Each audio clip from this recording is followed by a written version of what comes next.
کله چې عوام د حکومتي پالیسیو نه تنګ راشي او کله چې د عوامو سره بل څه آپشن نه وي ما سوای د احتجاج نه، کله چې عوامو ته ښکاره شي چې ګنې زموږ په حق باندې ډاکه اچول کېږي او کله چې عوامو ته پته ولګي چې حکومت د خپلو عوامو دپاره څه نه کوي، نه بیا په سړکونو باندې عوام راوځي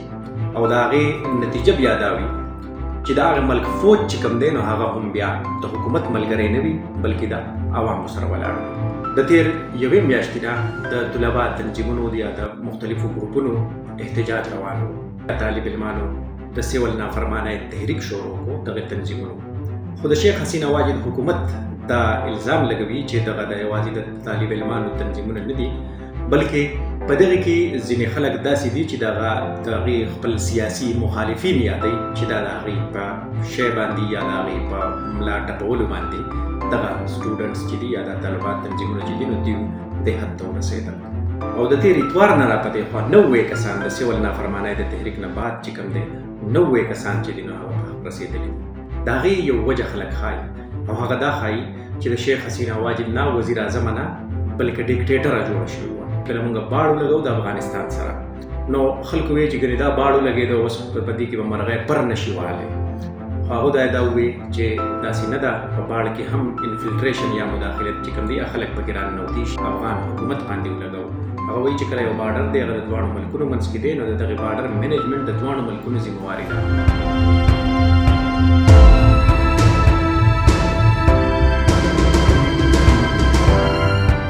کله چې عوام د حکومتي پالیسیو نه تنګ راشي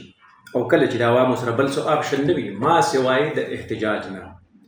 کله چې عوامو ته ښکاره شي چې ګنې زموږ په حق باندې ډاکه اچول کېږي او کله چې عوامو ته پته ولګي چې حکومت د خپلو عوامو دپاره څه نه کوي، نه بیا په سړکونو باندې عوام راوځي او د هغې نتیجه بیا دا وي چې د هغه ملک فوج چې کوم دی نو هغه هم بیا د حکومت ملګری نه وي بلکې د عوامو سره ولاړ وي. همدغه حالات نن په بنګلادیش او بیا خاصه توګه باندې په ډھاکه کې ولیدلی شول. د تیر یوې میاشتې نه د طلبا تنظیمونو یا د مختلفو ګروپونو احتجاج روان و. هغه احتجاج چې کوم و انیشلی یا په ابتدایي توګه باندې دغه احتجاج د سرکاري نوکرو کې د کوټا سیستم خلاف و. بیا رو رو رو رو دغه مطالبات سیوا شول او مطالبات هم په ریکشن کې سیوا شول. کله چې په دغه طلبا تنظیمونو باندې د شیخ حسین واجد پارټۍ یا د هغې حکومت په دغې مظاهرچیانو باندې تشدد شروع کو او مزاحمت یې ورسره شروع کو نو هله پته ولګېده چې دغه طلبا تنظیمونو مطالبې سیوا کړې او د شیخ حسین واجد نه په باقاعده ډول د مستعفي کېدو مطالبه وکړه. په دغې منځ کې سپریم کورټ اکټیو شو، سپریم کورټ مداخلت وکړو په دې معامله کې، د سپریم کورټ پکې فیصله راغله، هغه کوټه یې ختمه کړه، خو بیا هم د طالب علمانو غوسه چې کومه ده نو هغه سړه نه شوه. بیا طالب علمانو د سیول نافرمانۍ تحریک شروع کړو دغه تنظیمونو، خو د شیخ حسین واجد حکومت دا الزام لګوي چې دغه د یوازې د طالب علمانو تنظیمونه نه دي بلکې په دغه کې ځینې خلک داسې دي چې د هغې خپل سیاسي مخالفین یادوي چې دا د هغې په شی باندې یا د هغې په ملا ټپولو باندې دغه سټوډنټس چې دي یا د طلبا تنظیمونه چې دي نو دوی دې حد ته ورسېدل. په دې منځ کې د تېرې میاشتې نه راپدې خوا 300 پورې کسان چې دي کوم چې مظاهرچیان دي هغه په حق رسېدلي دي او د تېر اتوار نه راپدې خوا 90 کسان د سیول نافرمانۍ د تحریک نه بعد چې کوم دی 90 کسان چې دي نو هغه په حق رسېدلي دي. په دې کې زیاتره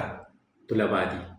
خو تېره ورځ چې کله د شیخ حسین واجد د عوامي لیگ پارټۍ سپورټران یا پلویان یا حمایت یافته طلبا تنظیمونه د پولیسو سره میلاو شول او د دغې نورو طلبا تنظیمونو کوم چې په احتجاج وو د هغې باندې تشدد شروع کړو نو د هغې نه بعد حالات بې قابو شو او ډھاکه کې تر د وزیر اعظم هاوسه پورې خلک راورسېدل او کله چې شیخ حسین واجد ته بیا پته ولګېده چې ګنې دا خلک چې دي دا خو زما په کور راننوځي نو هغې بیا د یو قسم له تېښته اختیار کړه، د هلیکاپټر په ذریعه باندې هغه بھارت ته لاړه او ریپورټډلی هغه به د بھارت نه ځي فنلینډ ته. په دغې منځ کې یو خبره بله دا وشوه چې شیخ حسین واجد چې ده نو هغې په حیثیت وزیر اعظم هغه وزیر اعظم هغه 13 ورځې وویل چې دا د دهشتګرد تنظیمونه دي، دا طلبا نه دي، دا دهشتګرد تنظیمونه دي. وړاندې له دې چې کله مظاهرې کولې طلبا ګروپونو، نو شیخ حسینه واجد د هغې په باره کې ویلي ول چې دا رضاکار دي، او رضاکار هغه کسانو ته دی وایي کله چې په 1971 کې چې ګنې د بنګال د افغانستان نه جدا کېده، پاکستان نه جدا کېدو، بخښنه غواړم، نو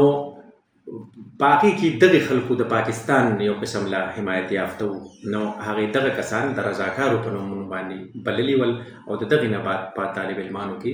اشتعال را پیدا شوی و.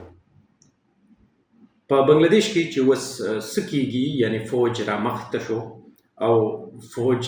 د هغې آرمي چیف چې کوم دی وقار الزمان، هغه چې کومه خبره وکړه، نو هغه دا خبره وکړله چې زه به د اپوزیشن د مشرانو سره په رابطه کې یم، ملاقاتونه ورسره کوم، د صدر سره هم ملاقات کوم، یو عبوري نظام رامنځته کوم، او د هغې نه بعد به بیا بنګلاديش الیکشن ته لاړ شي. خو دا هغه شیخ حسینه واجد دا یا د هغه عوامي لیگ دی کوم چې د شیخ حسینه واجد پلار مجیب الرحمن جوړ کړی و، او د مجیب الرحمن مجسمې به تاسو کتلي وي، د هغو تصویرونه پورټریټس به تاسو کتلي چې په ډاکه کې په مین چوکونو باندې لګېدلي ول، او نن د هغې مجسمو سره خلکو څه کار وکړو. د هغې یو وجه خلک ښایي، او هغه دا ښایي چې د شیخ حسینه واجد نه وزیر اعظمه نه بلکې ډیکټیټره جوړه شوې وه، یعنی خپل دور اقتدار چې دی نو هغه هغې پرولان کو، او د هغې د دغې وجه دا وه چې هغې خپل مخالفین یا سیاسي مخالفین چې کوم دي نو هغې سر اوچتېدو ته نه پرېښودل، قید کړي وو. د دغې وجې نه به د هغې په 4 ټینور کې د هغې حکومت چې کوم دی نو هغه داخل شوی و، سره له دی چې خلکو به د بنګلاديش د کرنسۍ د ټکې دغه به یې ورکو، مثالونه به یې ورکول، خو بیا ټکه په منځ کې په طاقتوره شوه، او د بنګلاديش اکانومي چې کوم ده نو هغې په باره کې خلکو بیا ویل چې ګنې اکانومي ښه طرف ته روانه ده، د بنګلاديش ایکسپورټس چې کوم دي نو هغه ښه کافي حده پورې سیوا شوي ول. خو بیا هم دغې هر څه د شیخ حسینه واجد حکومت چې دی نو هغه بچ نه کړو. اوس یو خبره دا پیدا کېږي چې په دې ټرانزیشن پیریډ کې آیا فوج ولې رامنځته شو؟ دا عموما هم زموږ په دې ایشیایي ملکونو کې، په کوم ملکونو کې چې جمهوریت دی نو په هغې کې دا یو گنجایش موجود دی چې کله خلا جوړېږي نو بیا به فوج رامنځته کېږي. اوس دا په دغې فوجي آرمي چیف باندې منحصره ده چې آیا هغه به نگران حکومت تر څو حده پورې جوړوي، او دغه نگران حکومت په کله الیکشن ته ځي او که نه د پاکستان په رنګې به هم دغه شانتې راځي را به شي، او وایي به چې زه الیکشن دپاره راغلی یم، خو بیا ورته د اقتدار مزه چې کوم دی نو هغه ورته دغه تر خولې شي، نو بیا د هغې نه بعد د هغه نه یو فوجي امر جوړ شي، او هغه بیا په ملک باندې بادشاهت کوي یا ملک چلوي. دغه به اوس وخت ثابتوي تر بنګلاديش تر حده پورې. بل طرف ته که موږ خبره کوو نو هغه د پاکستان د فوج ترجمان هغه خبره کړې دي، نن یې پریس کانفرنس وکړو، هغه ویلي ول په تېر پریس کانفرنس کې چې ګنې زه به اوس وخت په وخت باندې یعنې فریکوینټلی به زه پریس کانفرنسونه کوم تر څو زمونږ د فوج موقف چې کوم دی نو هغه په ډېرو معاملاتو باندې خلکو ته په ډاګه وي. نن چې کله د هغې نه تپوس شو د افغانستان او د ایران د بارډر حوالې سره، د سمګلینګ حوالې سره، نو هغه وایي چې په دې متعلق زیاته پروپیګنډه کېږي. پروپیګنډه په دې ډول باندې کېږي، هغه وایي چې کله موږ باړو لګو د افغانستان سره نو خلکو وایي چې ګنې دا باړو لګېده اوس په دې کې به مرغۍ پر نه شي والی، خو هغو دا ووایي چې داسې نه ده، په باړ کې هم انفلټریشن یا مداخلت چې کوم دی خلک پکې راننوتي شي، او د هغې یو وجه هغه الزام په افغان حکومت باندې ولګو. هغه وایي چې کله یو باډر دی هغه د دواړو ملکونو منځ کې دی نو د دغې باډر مینجمنټ د دواړو ملکونو ذمواري ده، خو چې کله مو افغانستان حکومت چې کوم دی نو هغه چې کوم خلک راوستل غواړي په موږ پسې یا دهشتګرد هغو ته هغه اشاره وه چې هغه هغې فیسیلیټیټ کړي او رایولي او د باډره پورې او بیا یې په موږ پسې را اړوي، نو بیا موږ څنګه په باډر باندې دغې خلکو مخه ونیسو. یو خو دغه خبره شوه. بل طرف ته خبره هغې د ایران سره د سمګلینګ حوالې سره د یو سوال په جواب کې ووایي چې د ایران او د افغانستان سره د پاکستان تقریبا 3500 کیلومتر باډر جوړېږي. هغه بیا دا ووایي چې یاره منشیات چې کوم دی یا سمګلینګ چې دی، منشیات نه سمګلینګ په هغې کې خوراکي څیزونه هم دي، تیل هم دي، نو هغوی چې په بلوچستان کې چې تر څو د بلوچستان چې د ایران سره کوم باډر ایریاز دي نو که په هغې کې موږ بنیادي انساني ضروریات نه یې ورکړي دغې خلکو له، د هغه ځای اوسېدونکو له، د هغه ځای د خلکو انحصار چې کوم دی نو هغه په ایراني څیزونو باندې دی، نو ځکه موږ دغه نشو بندولی. خو تېر ځل چې کله هغې پریس کانفرنس کوو نو هغه ویلي ول چې یاره په بارډرو باندې دا څیزونه څنګه راځي. نو نن به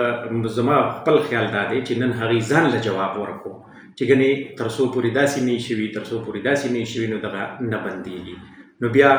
په تیر ځل باندې په پریس کانفرنس کې چې ډي جی آی اس پی آر دا خبره کړې وه چې یاره دغه ګاډو کې یا دغه کې کوم ګاډي راوړي یا دغه څیزونه چې کوم دی دغه سمګلینګ چې کېږي نو چې د دې نه دهشتګردو ته فایده رسي د دې نه دې ته فایده رسي او بل طرف ته نن دا بیان ورکړو. نو زما په خیال باندې زویم چې دغه ډي جی آی اس پی آر چې کوم دی نو هغه د تیر پریس کانفرنس د دغه سوال جواب ځان له په ننني پریس کانفرنس کې ورکړو او هغوی دا هم وویل چې ګنې تر څو حده پورې پاکستان حکومت چې کوم دی هغوی چې موږ اوس لګیا یو د بلوچستان د حکومت سره هم لګیا یو د مرکز سره هم لګیا یو په بارډر باندې چې کوم د ایران سره د بلوچستان کې مې علاقې دي نو چې په دغه ځای کې خلکو ته فیسیلیټیز برابر کړو. فیسیلیټیز هم نه هغه وایي چې بنیادي انساني ضروریات چې کوم دی هغه د هغې پوره شي نو هله بیا موږ کولی شو چې د هغې سره بارډر مکمل بند کړو او دغه سمګلینګ چې کوم دی دغه موږ مخه ونیسو.